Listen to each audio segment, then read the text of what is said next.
O, to chyba moi piwni przyjaciele. No cześć, Hello. cześć. Hello. Hello. Hello. Hello. Sit down. Okay.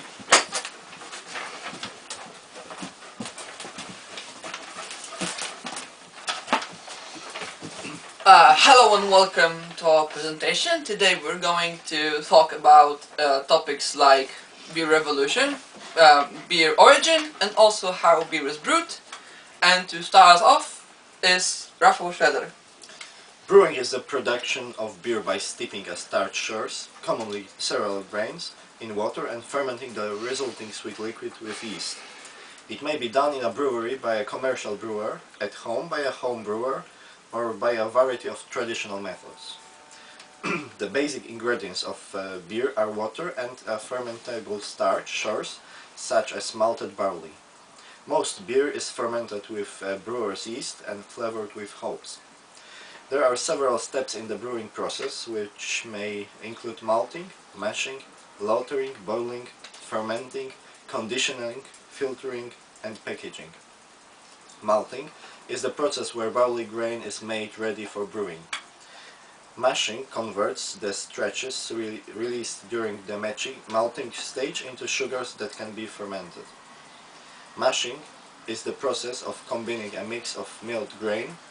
Lautering is the separation of the wort, the liquid containing the sugar extracted during mashing, from the grains. After mashing, the beer wort is boiled with hops in a large tank known as a cooper or brew kettle. Historically the mash vessel was used and is still in some small breweries. And now about beer origin is going to talk Damian Stępień. So, beer is one of the world's oldest prepared beverages, possibly dating back to the early Neolithic, when cereal was first farmed, and is recorded in the written history of ancient Iraq and Egypt. Archaeologists speculate that beer was instrumental in the formation of civilization. Beer was spread through Europe by Germanic and Celtic tribes as far back as 3000 BC, and it was mainly brewed on a domestic scale. The product that the early European drank might not be recognized as beer by most people today. Alongside the basic starch source, the early European beers might contain fruits, honey, many plants, spices and other substances such as narcotic herbs. What they didn't contain was hops. In 1516, William IV, Duke of Bavaria, adopted the Reinheitsgebot, perhaps the oldest food quality regulation still in use in the 21st century, according to which the only allowed ingredients of beer are water, hops and barley malt. Beer produced before the Industrial Revolution continued to be made and sold on a domestic scale, although by the 7th century AD. Beer was also being produced and sold by European monasteries. During the Industrial Revolution, the production of beer moved from artisanal manufacture to industrial manufacture, and domestic manufacture ceased to be significant by the end of the 19th century. The development of hydrometers and thermometers changed brewing by allowing the brewer more control of the process and greater knowledge of the results. So, beer revolution in the United States started in the 1970s, when consolidation and dominance among the country's major breweries led to the fewest number of breweries in the country's modern history. Despite this, the period also saw the beginning of country's current craft beer movement.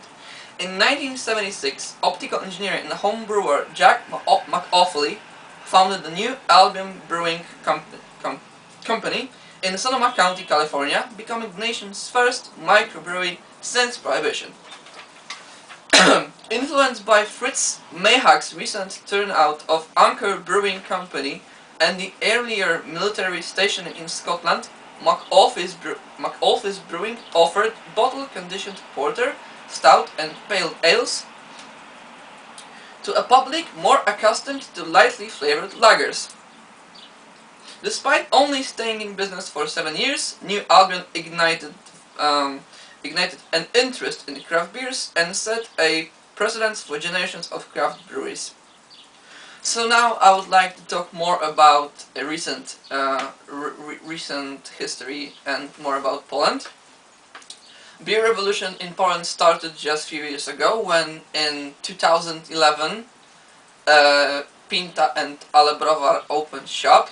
Then in a few years progression more crafts opened the microbreweries in Poland. There's some examples of them here. And now the revolution is at its peak, and it's not slowing down. Just in 2014, crafts introduced over 500 new beers to the market. And what's sad is that the Polish biggest beer concert called Kompania Piwowarska is claiming all the credits for their hard work. And that wouldn't be so bad if Kompania Piwowarska wasn't starting a counter beer revolution by creating a disgusting propaganda that is portraying craft beer and craft beer enthusiasts, also called as beer geeks, as snooty and arrogant snobs, and trying to tell average customer that craft beers are overpriced sour piss, and signs and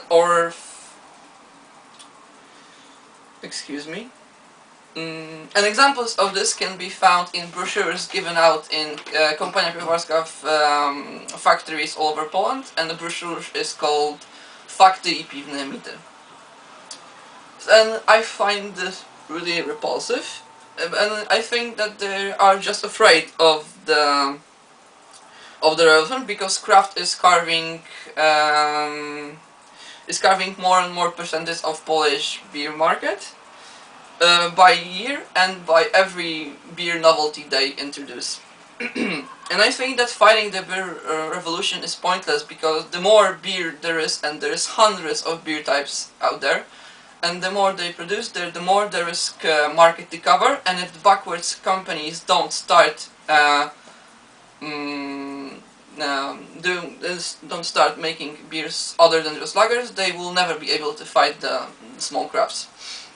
And as Mahatma Gandhi said, first they ignore you, then they laugh at you, then they fight you, and then you win. And that's what I think is going to happen in Poland in about 5 or 10 years, just as it happened in the United States when the beer revolution claimed over 30% of United States beer consumption.